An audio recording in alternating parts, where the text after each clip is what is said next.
Welcome. This is Dr. Michio Kaku, Professor of Theoretical Physics at the City College and the Graduate Center of the City University of New York, and this is Exploration.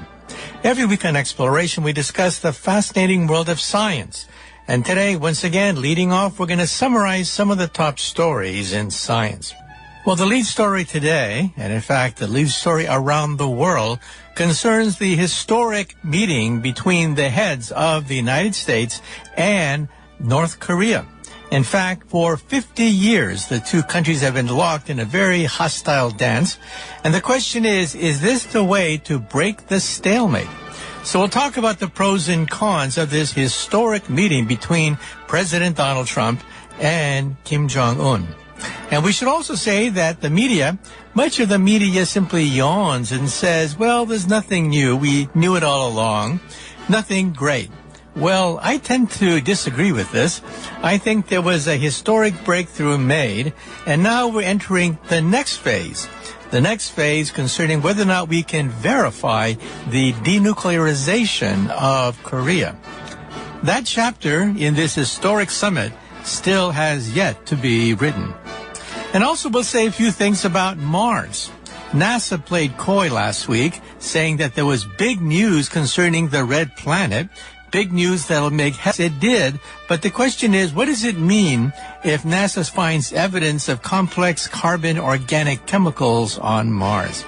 Does this mean that Mars has life, or once upon a time had life? We'll talk about the potential of life on Mars. And then we'll say a few things about sleeping. It turns out that roughly 15% of the population, suffers from something called sleep paralysis, which has now earned the attention of many scientists, and they find a correlation between, well, being an athlete and having sleep paralysis. And some people think there's even a connection between sleep paralysis and alien abductions by aliens from outer space. Well, let's just jump right into some of the top stories of the past week. The lead story today concerns the historic breakthrough, which is a real game changer in terms of world politics, between President Donald Trump and Kim Jong-un, the leader of North Korea. Korean War, the United States and North Korea have been locked in a deadly stalemate. A stalemate to gain the atomic bomb, even a crude hydrogen bomb, and they can hit the United States anytime they feel. And so then the question is, well, what is the meaning of this summit? Some people say, yawn, nothing new. No big breakthroughs. Well, I tend to disagree. I think that this was the beginning of something that could really change the whole politics in Asia and affect world politics, especially the situation with regards to Iran. First of all, both sides made concessions. So it wasn't simply ho-hum, nothing new. Both sides had some rather important things. First of all, President Trump surprised the Pentagon and the South Korean government by pledging to stop the war games that have angered the North Koreans for many a decade. It turns out the United States and South Korea performed full-fledged war games that North Korea, with some justification, believes could be a precursor to an all-out real invasion of the North. And President Donald Trump, in a gesture to the North Koreans, has pledged to stop the war games unilaterally. This, of course, surprised the Pentagon. The Pentagon was asked for a comment, and the Pentagon said, well, we're awaiting orders from on high, which, of course, means Donald Trump. And the South Koreans were also caught flat-footed. But everyone in South Korea, I think, agrees that it would reduce tensions between North Korea and the United States and South Korea if the United States temporarily suspends the war games. Because these war games can be a precursor to an actual invasion of North Korea, says the North Koreans. Second of all, Donald Trump said that he's entertaining the idea of eventually removing U.S. troops from South Korea, up to 30,000 U.S. troops. In fact, twice that number of U.S. troops are in Japan. Not only to save money, said Donald Trump, but also to reduce tensions Because if you have almost 30,000 U.S. troops right at the border with North Korea, then, once again, the North Koreans, with a certain amount of justification, can say that, well, it looks like a precursor to an invasion. And that's what the North Koreans want to have eliminated. And then next, Donald Trump made the key statement, and that is sanctions will remain in place until the nukes are removed. And so this is going to be one of the main things that North Korea wants to bargain. North Korea wants the sanctions to be removed, but the process of removing the nukes has to also begin as well. So Trump made several gestures to the North. And then what gestures did Kim make to the United States? Well, first of all, the media yawned and said, oh, nothing new. But you see, that belies the point. You see, in the past, what the North offered was a freeze on nuclear weapons and the beginning of talks to reduce nuclear weapons a bit.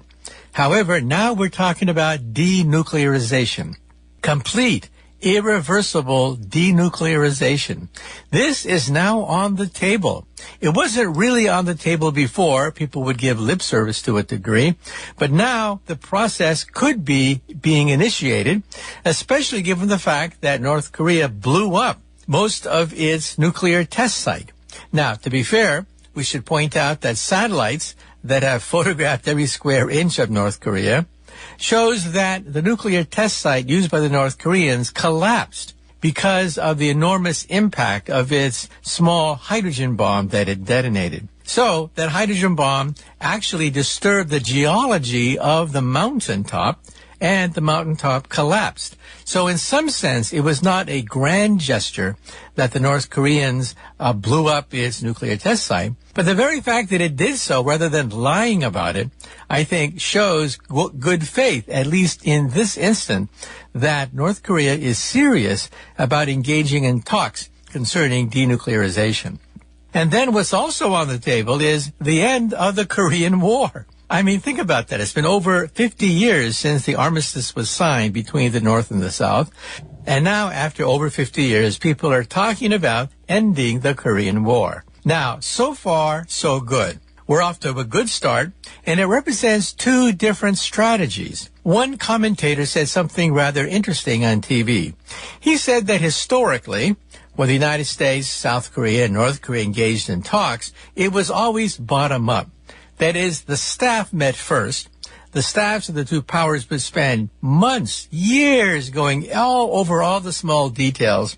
And then after the staff made recommendations, the big shots on the top would simply reverse them, and the whole process would start all over again. Or sometimes the North Koreans would use all the delay, and sometimes the North Koreans would use this whole process of all the staff going together and meeting to disguise the fact that it was cheating and building its nuclear facilities up. Now, however, instead of bottom up, we're going top down. In other words, the top leadership of North Korea and the top leadership of the United States are going head to head, 1-to-1, establishing a rapport, establishing the ground rules, and then they'll tell their minions and staff to dot the I's and cross the T's. And so this process has cut through decades worth of obstructionism, decades worth of bureaucratic lethargy, decades worth of misunderstanding by going top down. Now, of course, this is just the beginning. This is nothing but step one. Step two requires getting a timetable.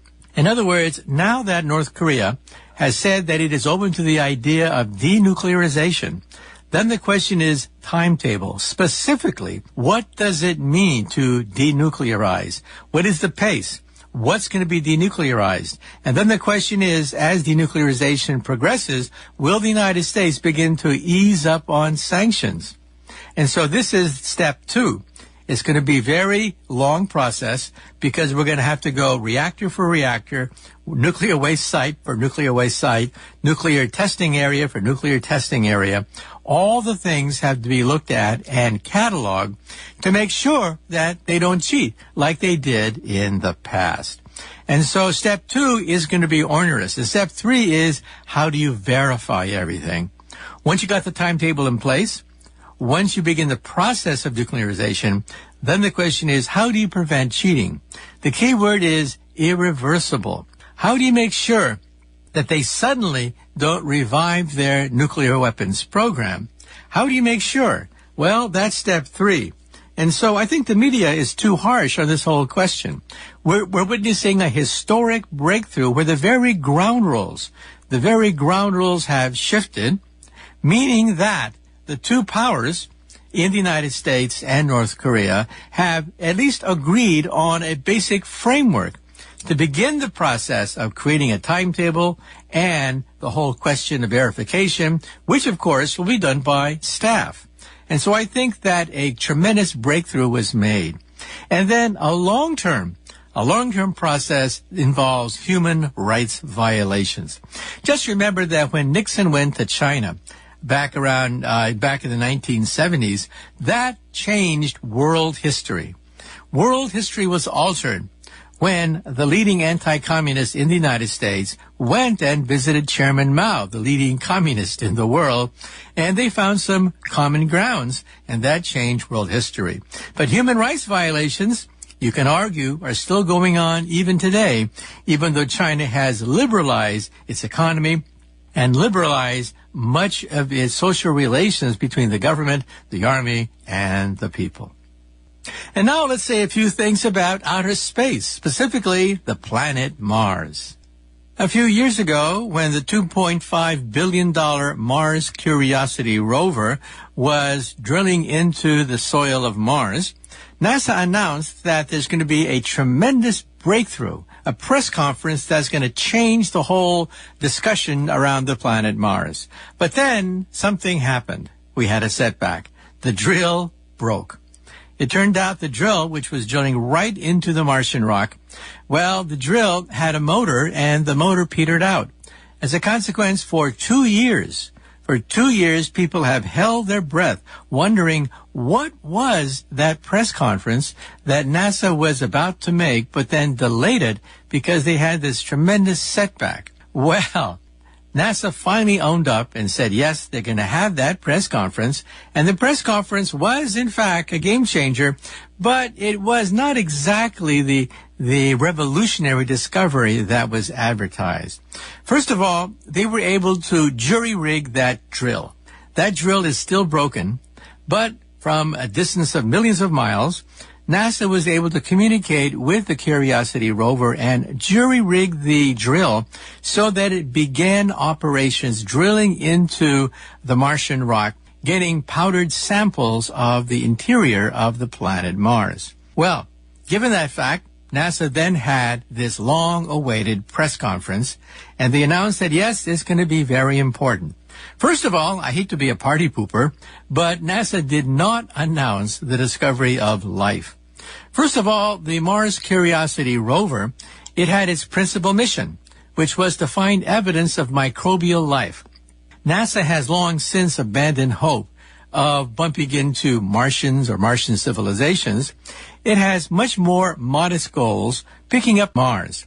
And so, at first, some people thought that NASA would announce that they found microbial life. Well, no. It turns out that what they did find was evidence of complex carbon-based organic chemicals. That is, the precursor, the building blocks of life itself. Now, let me explain. Mars, once upon a time, cooled down before the Earth. When the Earth was molten over 3 billion years ago, Mars already cooled down to the point where it had rivers and oceans and plenty of carbon.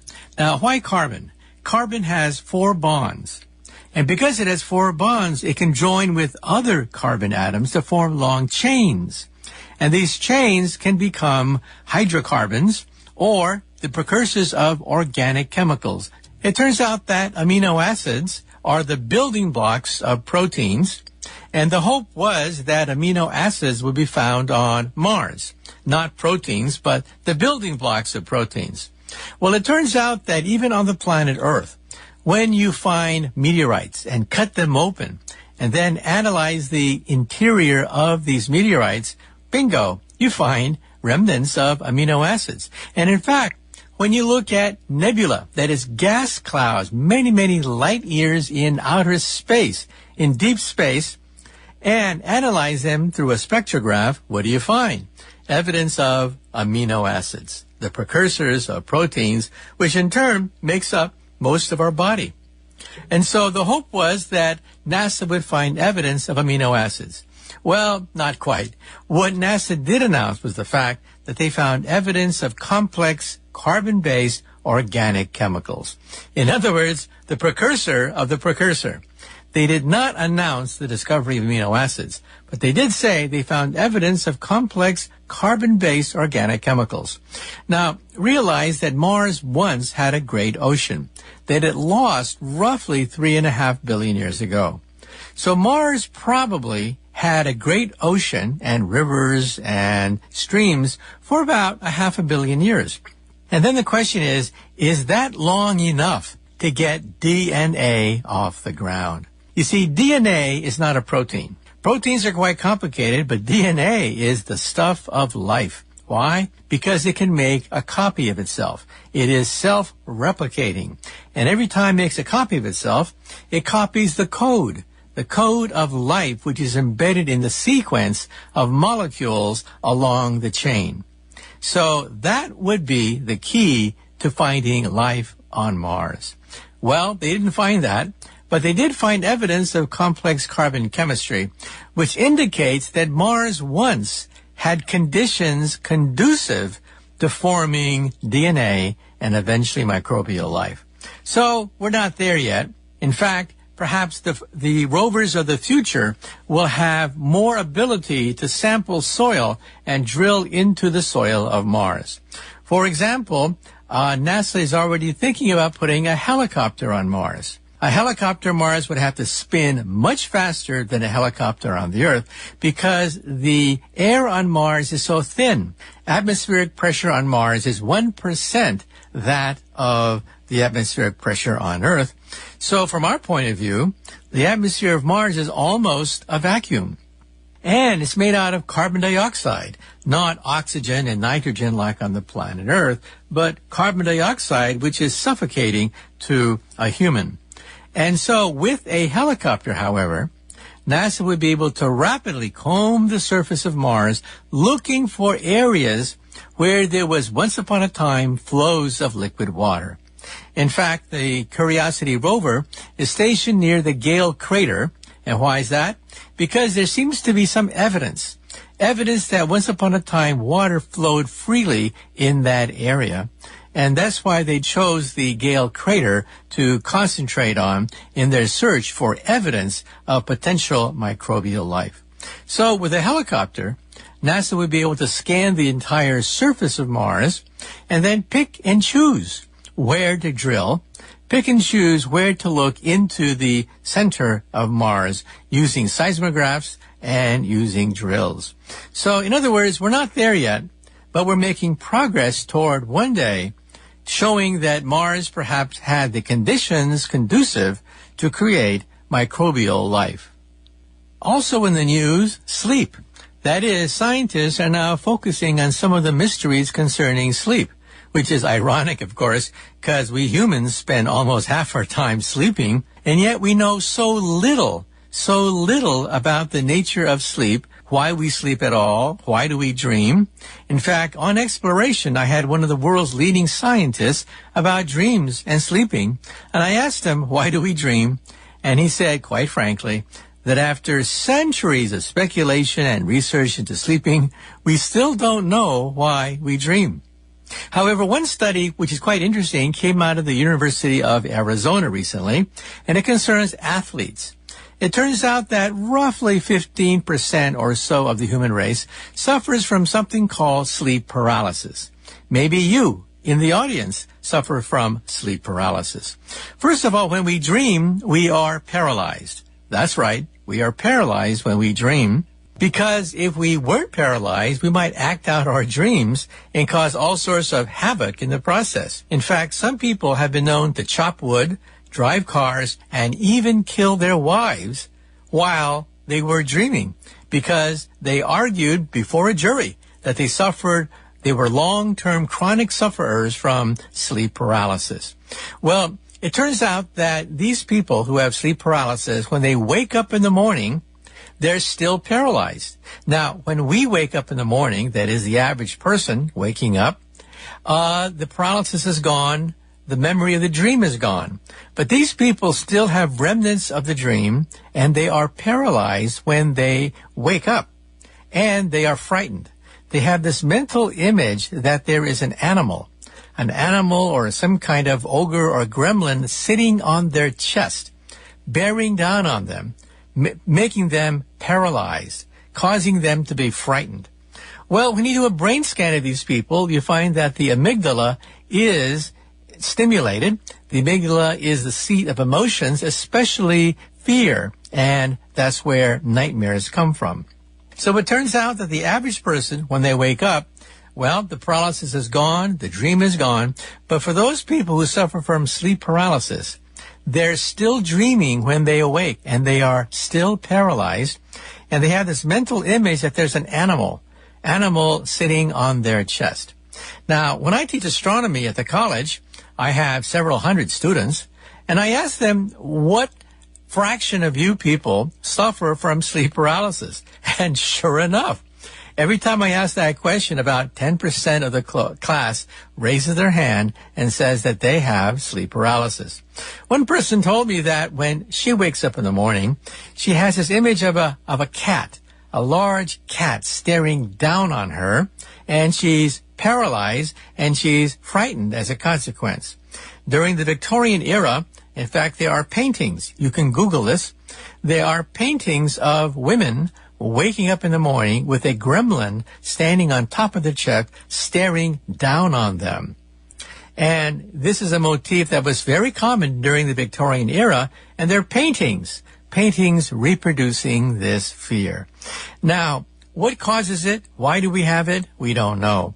But one study done at the University of Arizona was quite interesting. First of all, in their sample, they showed that about 18% of the people in their study had sleep paralysis. And they found out that there was a larger proportion of people with sleep paralysis who were athletes. What a strange combination. The theory is that athletes are more exhausted. They sleep sounder as a consequence of all that exercise, and perhaps that's the reason why the number of athletes who suffer from sleep paralysis is higher than in the average population. Now, why are scientists interested in sleep paralysis at all? Well, for several reasons. As I mentioned before, there are several lawsuits involving people who have destroyed property, even killed people, and they claimed they had sleep paralysis. In fact, on Exploration, I even had a scientist who was an expert on sleep paralysis who testified in murder trials, and the perpetrator said that he suffered from long-term chronic sleep paralysis. But there's another reason for studying sleep paralysis, and this is the whole phenomenon of alien abductions. It turns out that a significant fraction of the average population of the country claim that they've been abducted by flying saucer people. And the routine is rather similar. Usually these memories are evoked with a hypnotist. The hypnotist then asks questions concerning nightmares and feelings of fear, and all of a sudden people begin to talk about the idea that they were kidnapped by aliens from outer space, and that the aliens are standing over them and performing experiments on them, sometimes experiments on their sex organs. Well, scientists have studied this, and they notice several similarities. First of all, people who suffer from sleep paralysis are slightly sexually excited when they wake up. And we have the same fear, the fear of people standing over them, glaring down on them, and the feeling of paralysis itself. And scientists also zero in on the fact that hypnosis is not a very credible way to extract memories. In fact, under hypnosis, you can actually implant memories of things which never existed at all. And the hypnotist can often lead the person being hypnotized into going into certain avenues that never happened, but the hypnotist can skillfully weave a tale. For example, the hypnotist can say, what do you see? Do you see a bright light? Do you see a bright light coming down? And perhaps somebody is coming out of the bright light. And so it's possible that a hypnotist can also lead the person being hypnotized. Now, does that prove or disprove alien abduction? No. Who knows? Maybe these people actually were abducted by aliens from outer space. You can't rule it out. It's certainly possible. Carl Sagan himself once wrote an essay saying that many, many centuries ago, if an alien were to land on the Earth, we would think of them as being godlike. We would think of them in horrible terms, perhaps, because of the fact that we're so primitive and we fear the unknown. And so you cannot simply dismiss it. However, my personal point of view is as follows. If you are ever kidnapped by an alien from outer space and taken on their flying saucer, for God's sake, steal something. I don't care what it is. An alien chip, an alien hammer, an alien screwdriver, steal something. And remember, there's no law against stealing from an extraterrestrial civilization. You're not going to go to jail. There are no laws against stealing from an alien civilization. And you'll have bragging rights. Instead of simply telling the press that you were abducted by flying saucer people and having people snicker at you, you can produce an alien chip, alien DNA, alien tissue, anything that would prove that you've been abducted by aliens from outer space.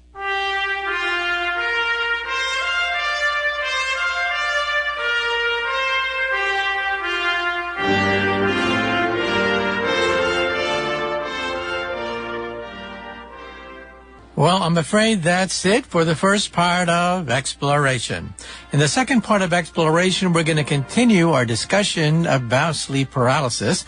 In fact, we're going to bring on Michael Shermer, founder of the Skeptics Society and leading skeptic that you've probably seen on television talking about UFOs and flying saucers. And I caution you, some of the things he says may, go against what you believe in. But listen to him because he has a definite point of view.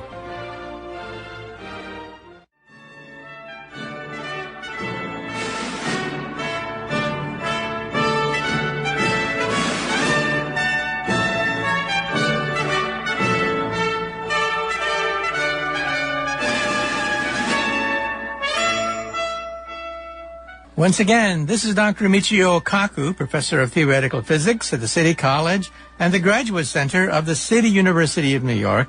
In the second half of Exploration, we're going to bring on as a guest Michael Shermer, founder of the Skeptics Society and the Skeptics magazine.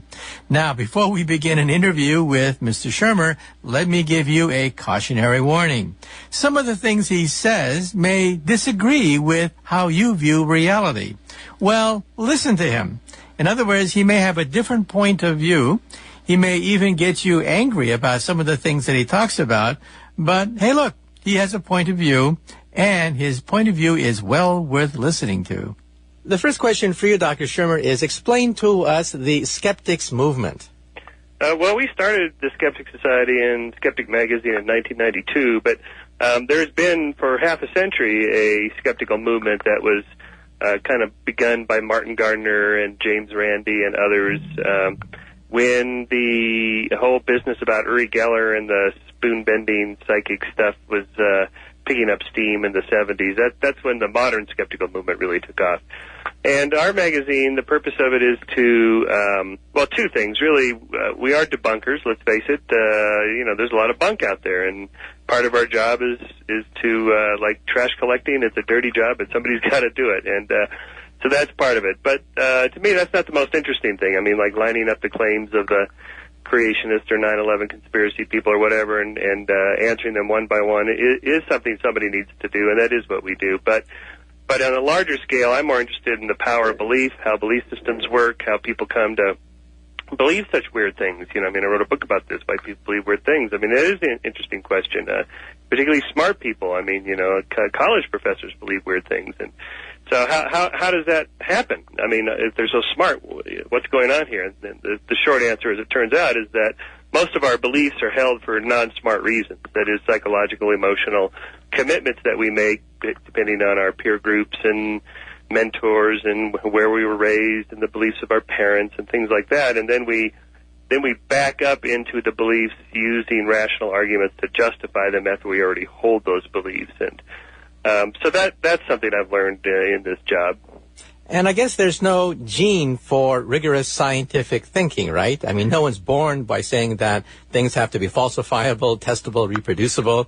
We humans sort of like grab onto anything that comes along sometimes, right? Yeah, that's right. We're not natural-born scientists, although we are natural-born causal seekers. I mean, we're pattern-seeking animals. We look to connect the dots A to B to C, and in the natural environment, often those dots are really connected. They really are causally connected, and we're good enough at it to be able to survive and have evolved to where we are now. But the problem is that we make a lot of false positives, these so-called type 1 errors, in which we assume something is real when it's not.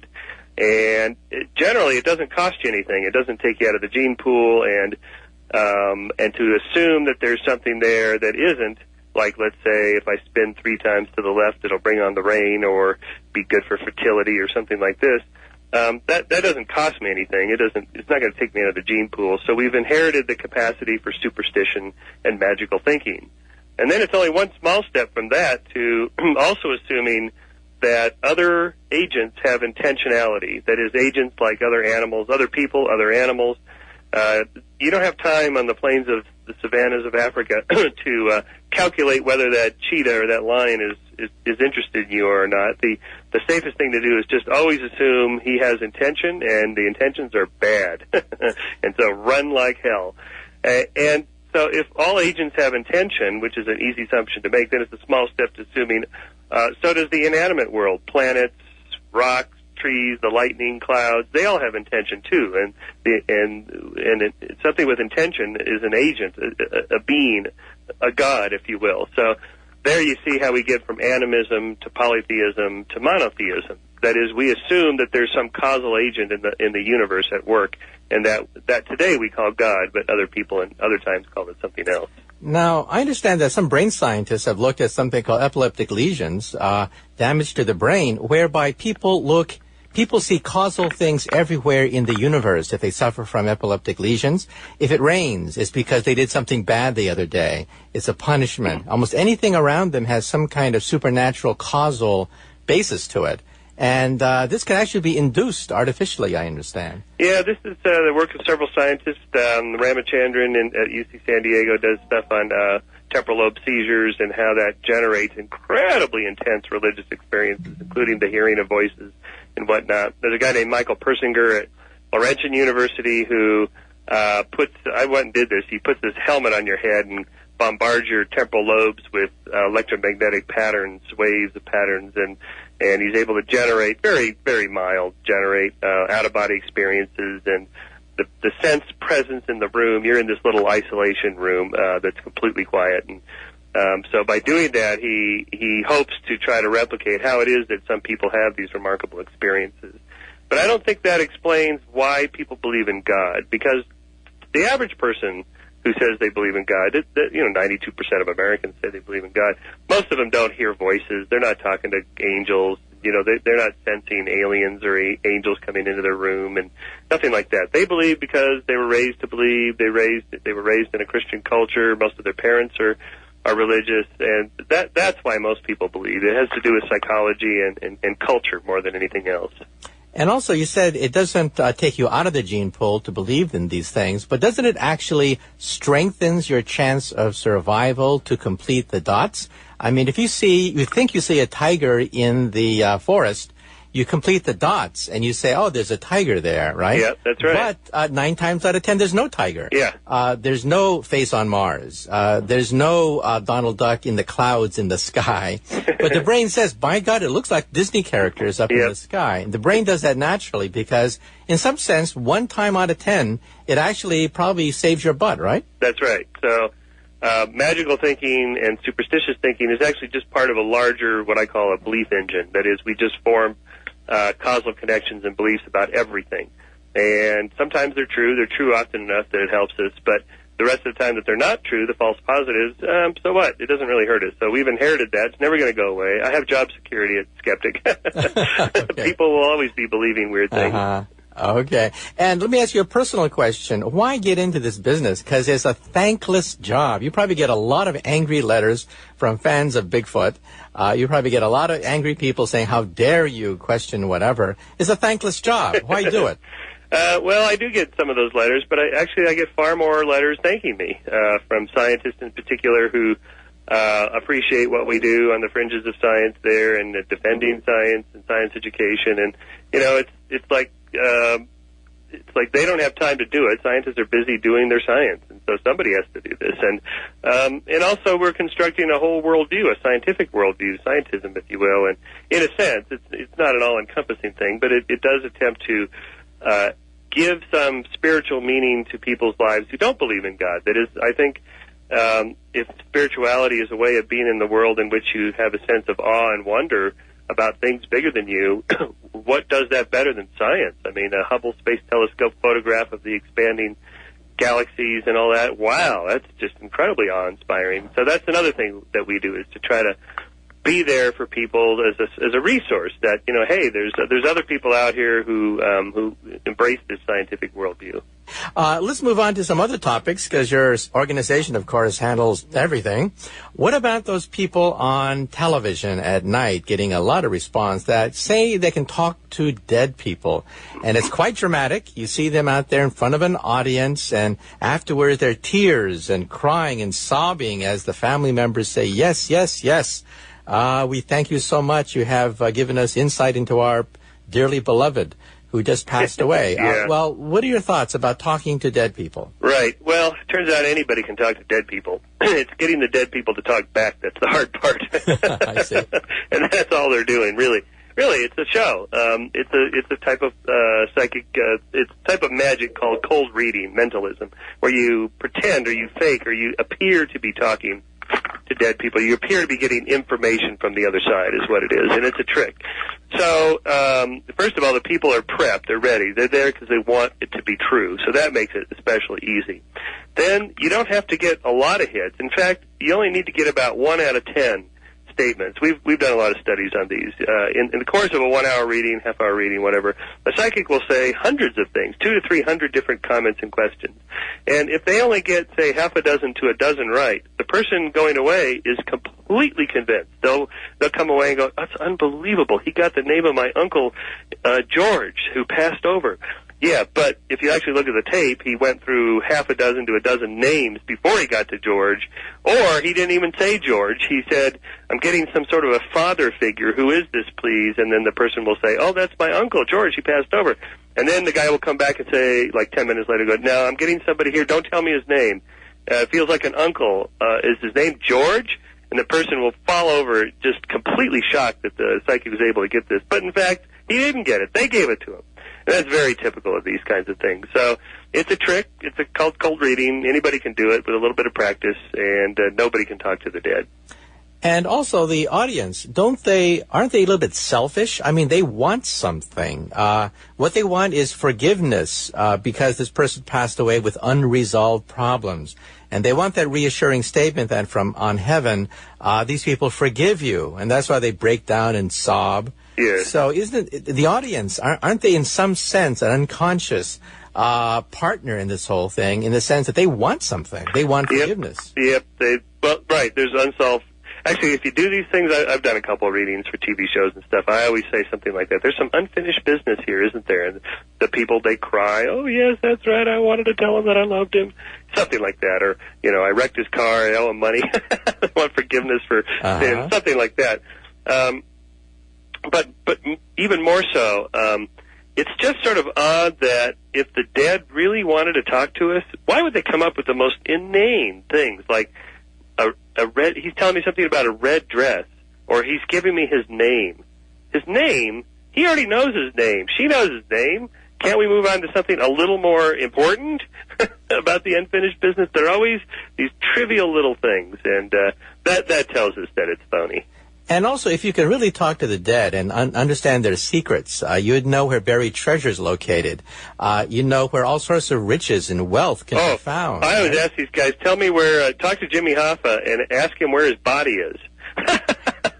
Where's the body, Jimmy? Because he would know, right? I suppose he would know, right? I would hope so. Okay, well, moving on. Your organization, of course, talks about a lot of things, so let's quickly just do a few things, like Bigfoot or Bermuda Triangle. Quickly, what does your organization say about those people who think there really is something to Bigfoot? Or well, in this case, it's not impossible. There might be, a bipedal hominid roaming the hinterlands of the northwestern United States. Who knows? But in biology, in order to name a new species, you have to have a type specimen, a holotype, a specimen that can be photographed, dissected, passed around, put in a museum, studied by other scientists. That's how you name a new species. You can't just do it based on blurry photographs and grainy videos and anecdotes about weird things that go bump in the night. That doesn't constitute naming a new species, discovering a new species. So what I say to them is, show me the body. And until then, it's reasonable to be skeptical. And also the famous videotape of Bigfoot walking away from the camera. Yeah. There's a man who claims that he is that man in the monkey suit. The guy in the ape suit, yeah. And he claims how he did it. He goes into quite a bit of detail. He knew the people who first surfaced with the tape. He was good friends with them. And he says that the three of them went into the forest, and he was basically afraid that some hunter would kill him because he was running around in a monkey suit. And that's why they, of course, didn't have that much footage of him, because he didn't want to be shot at. Yep, that's right. Well, sometimes people claim hoaxes, they don't actually do them. But I think it's possible in that case he actually did. It certainly does look like a guy in an ape suit, clearly. But, there's no smoking gun. No one's turned up the actual ape suit yet. So we'll see. And what about the Bermuda Triangle? Well, there you have an effect where all these wrecks allegedly happens to be the area where there's probably the most shipping traffic in the world and the worst storms and hurricanes in the world. So just by that alone, you're going to get a lot of unusual seafaring accidents and things like that. If you control for the baseline of how many accidents you would expect for that amount of traffic and that kind of weather, it turns out nothing unusual happens. Okay, and what about alien abductions? Some people claim that it is nothing but sleep paralysis involved, but explain. That's the best theory we have going now. That is, we do know that a certain percentage of the population, maybe 1 out of 50 or so, has sleep paralysis. That is, you wake up in the middle of the night in which you're so relaxed you feel paralyzed, like you can't move. You're not actually awake. You're sort of in a dreamlike state, but you feel like you're awake. But your body is prone and seemingly paralyzed. You can't move. And then you have a sense presence in the room and a feeling of something like comes into the room and sits on your body, sits on your chest. In the Middle Ages, they called these the night crusher. The crusher that comes in the night. This is a nightmare is what it was, a nightmare. And then they called them incubi and succubi. These were, demons. Satan sent them in. And 100 years ago, it was ghosts and poltergeists that came into the room. And today, it's aliens. And so the culture tells you what you're supposed to interpret that odd brain anomaly as. So it's a mental phenomenon. It's a brain anomaly, and then the culture tells you what you're supposed to call it or interpret it or how the narrative is supposed to be constructed. Since we live in the age of science and science fiction and Star Trek and E.T. and so on, that's our angels. Now, I understand. I once interviewed a sleep expert. He said that when we dream, we are paralyzed. We're paralyzed when we dream. Otherwise, we sleepwalk and create all sorts of mischief. Yeah. However, there are these people, 1 in 50 or so, who, when they wake up, they're in this dream state where they are paralyzed, but they're conscious, semi-conscious. Yes. And then they have these, nightmare recollections under hypnosis, which brings this out. That's right. And there is a small percentage also who don't have that, but they have recovered memories of being abducted. And we know now that recovered memories are completely unreliable. They're brought forth by therapists who already believe in aliens and ask them leading questions. And then in the hypnotic sessions, they construct false memories in their own minds of things that actually never happened, and we now know that that's really easy to do. And isn't that how people say that if you get hypnotized, you can go back to the days of Julius Caesar, and why people claim that they are actually Mark Antony or Cleopatra reincarnated? Because the therapist evokes images of ancient Egypt and the movie Cleopatra. That's right. Why is it that no one, with reincarnation, no one ever comes back and says, well, I was a shoe shiner. Or mass murderer. Yeah, mass murderer. I was a grave digger. I was a nobody. I didn't do anything. They're always Cleopatra. Right? Yeah, it's always something kind of sexy and cool. Right.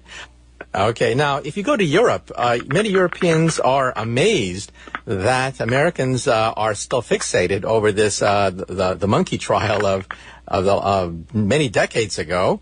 It's a settled question in Europe. In fact, Darwin is on the money in England. Yes, I know. However, here it's quite a volatile issue. Why here and not in Europe? Well, in part because we have separation of church and state, and that drives churches to be much more aggressive in their pursuit of their religion. And the kind of religion practiced here tends to be more fundamentalist, more literalist in its interpretation. Now, mind you, this is they're still a minority, but they're a vocal minority, and they're a vocal minority that have money and therefore some political clout. So they're a lot more vocal than they actually are powerful, but nevertheless, they're there. And so the four strategies they've developed since the Scopes trial. The first strategy was banning the teaching of evolution, and that resulted in the Scopes trial. The second strategy in the 60s after Sputnik and the reintroduction of science into and Darwin into public school classrooms brought forth demands for equal time for Darwin and Genesis, and they lost all those battles on First Amendment grounds. Third strategy, 70s and 80s, was to demand equal time for evolution science and creation science. They just put a hyphen and stuck a word on the end as if that makes it science.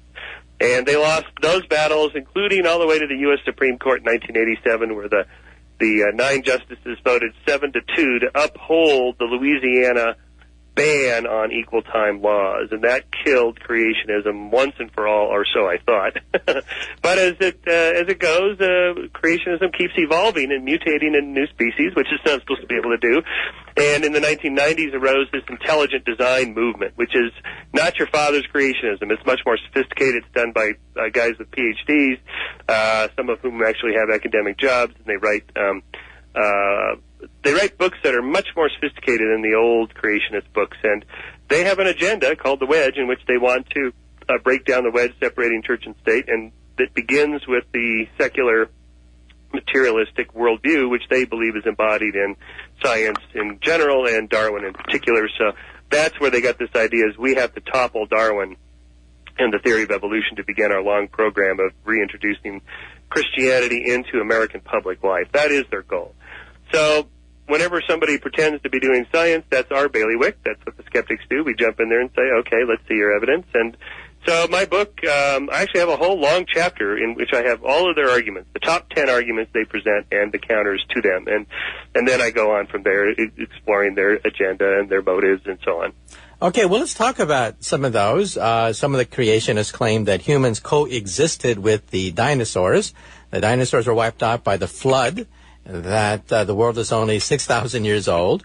But what are your thoughts, and what are some of their best arguments? Now, on that, the modern intelligent design creationists, they don't believe any of that you just said. Those are young Earth creationists. They have purposely distanced themselves from them so that they can make more make more ground in public schools. So they say, no, the Earth is 4.5 billion years old. We recognize that. Evolution does happen. It's microevolution, not macroevolution. And the flood was a mythic story. It didn't literally happen. So by doing that, they've been able to curry a lot of favor amongst more thoughtful, intellectual people who do read the Bible more allegorically and metaphorically than literally. So their best arguments have to do with biology, and particularly the structure of DNA, the structure of the eye, the blood clotting mechanism, the bacterial flagellum, the little tail that, like on a sperm cell, a little tail like that propels cells, and any kind of complex molecular biological structure or function that they don't think Darwin or Darwinian theory can explain. That's where they think the intelligent designer stepped into our space and time and tweaked the system to get that going. That's their core belief. And what is their best shot? If you were to try to tear down Darwin using that point of view, what is their best shot?